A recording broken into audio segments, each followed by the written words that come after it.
Maayong adlaw. Kuyugi ko ninyo, magluto ta og bingka. Karong adlaw day mga higala, i-share nako sa inyo ha. Story time. Kami day sa una mga managsuon.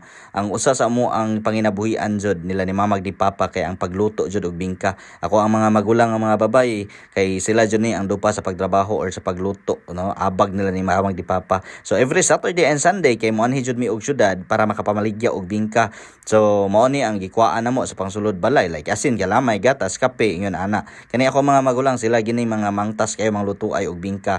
Og karon Biyernes Santo banding namo nga mga managsuon, usa ni siya sa mga okasyon nga mag-usami din his bukid mo na nga while nagluto sa bingka kay nagtagay-tagay ginagmay nya naabot sa nakakuha ang mga igsuon yung mga laki gikan na nari. So nakabihag na sila, nadala na sila tulo ka bihag. So tabangan po namo na siya para ipanyapon karong gabi. Sa ingon ani nga mga okasyon kay magbanding jud mi nga mga managsuon. So mag-usami og panihapon diha sa amo ang gamay nga payag. Pila ra may istorya, luto na ang bingka nga atong gilibak kay gaina. Daghang salamat sa iyong paglantaw. Maayong adlaw.